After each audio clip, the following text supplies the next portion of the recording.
Di balik kisah besar Nabi Musa alaihissalam, berdiri seorang nabi lain yang jarang disorot, namun memiliki peran yang sangat agung. Ia adalah saudara, pendamping, penenang, dan penjaga umat.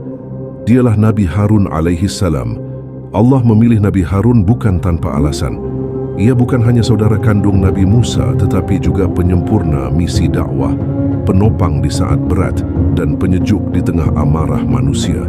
وَاجْعَلْ لِي وَزِيرًا مِّنْ أَهْلِي هَارُونَ أَخِي أُشْدُدْ بِهِ أَزْرِي.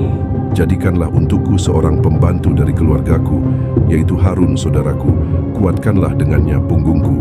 Quran Surat Taha ayat 29 dan 31. Ketika Allah memerintahkan Nabi Musa menghadapi Fir'aun, penguasa paling zalim di zamannya, Nabi Musa menyadari satu hal, dakwah besar tidak bisa dipikul sendirian. Maka Nabi Musa berdoa, وَاجْعَلْ لِي وَزِيرًا مِّنْ أَهْلِي هَارُونَ أَخِي أُشْدُدْ بِهِ أَزْرِي. Allah mengabulkan doa itu. Dan sejak saat itu dua saudara diutus untuk menghadapi kezaliman terbesar dalam sejarah manusia. Para ulama tafsir menjelaskan, jika Nabi Musa dikenal tegas dan kuat, maka Nabi Harun dikenal lembut, fasih berbicara, dan menenangkan hati manusia. Allah berfirman, "Wa akhiya Harunu huwa afsahu minnya lisanan." Saudaraku, Harun lebih fasih lisannya dariku. Quran Surat Al-Qasas ayat 34. Inilah sunnatullah dalam dakwah. Kekuatan harus disertai kelembutan, ketegasan harus ditemani hikmah. Al-Quran secara jelas menyebut bahwa Nabi Musa memiliki kesulitan dalam berbicara. Bukan bisu tetapi tidak fasih, terhambat lisannya, atau gagap.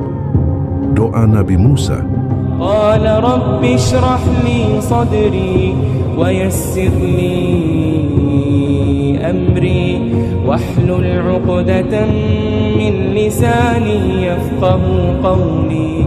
Ayat ini tegas menunjukkan Nabi Musa mengalami uqdah min lisanihi, ikatan atau kesulitan pada lidah.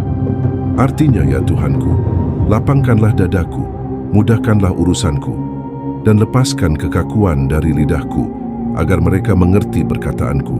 Quran Surat Taha ayat 25 dan 28. Pengakuan Nabi Musa sendiri, wa akhiya Harunu huwa afsahu minni lisan, dan saudaraku Harun lebih fasih lidahnya dariku. Quran Surat Al-Qasas ayat 34. Ini pengakuan langsung dari Nabi Musa bahwa Nabi Harun lebih lancar dalam berbicara. Riwayat sebab Nabi Musa menjadi gagap, tafsir dan sejarah. Saat Nabi Musa kecil dan berada di istana Fir'aun, ia pernah menarik janggut Fir'aun. Fir'aun marah dan menganggap Nabi Musa berbahaya.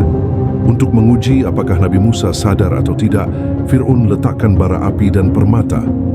Malaikat Jibril mengarahkan tangan Nabi Musa mengambil bara api. Nabi Musa mengambil bara itu, memasukkan ke dalam mulutnya, melukai lidahnya, sehingga ia mengalami gangguan bicara. Riwayat ini tidak berasal dari hadis sahih, melainkan riwayat tafsir sejarah. Boleh diceritakan sebagai kisah, tidak boleh dijadikan akidah.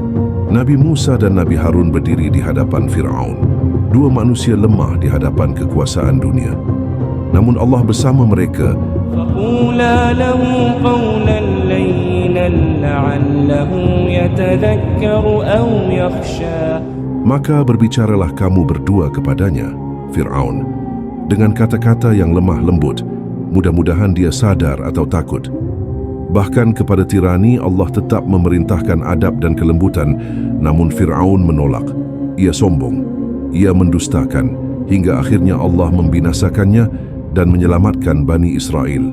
Para ulama menyimpulkan, dakwah tidak bergantung pada suara indah tapi kebenaran. Kekurangan fisik bukan penghalang kemuliaan. Allah sengaja mengutus Nabi Musa, tegas, dan Nabi Harun, fasih, sebagai satu tim.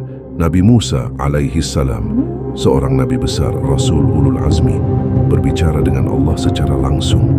Bukan manusia sempurna secara fisik, namun sempurna dalam ketaatan dan keberanian.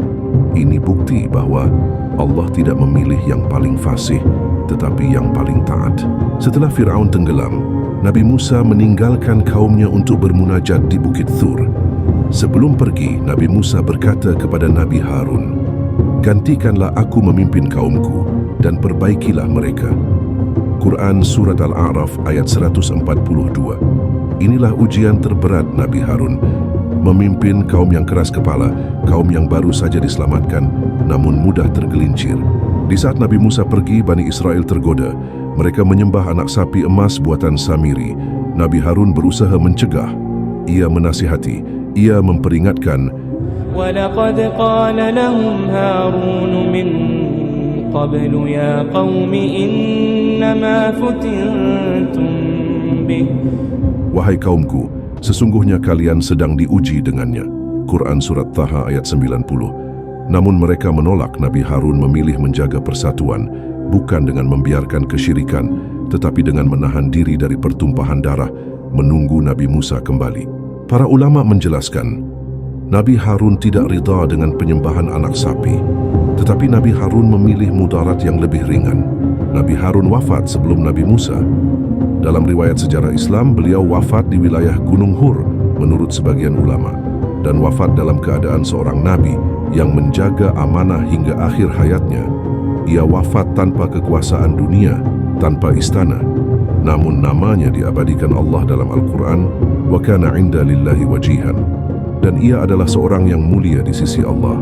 Quran Surat Al-Ahzab ayat 69. Nabi Harun alaihissalam mengajarkan kita bahwa tidak semua pahlawan berdiri di depan, tidak semua pemimpin harus paling keras, dan tidak semua kemenangan diraih dengan kemarahan. Kadang, kelembutan adalah kekuatan terbesar. Demikianlah kisah Nabi Harun alaihissalam, pendamping para rasul, penjaga umat, dan bukti bahwa Allah memuliakan orang-orang yang sabar dan amanah.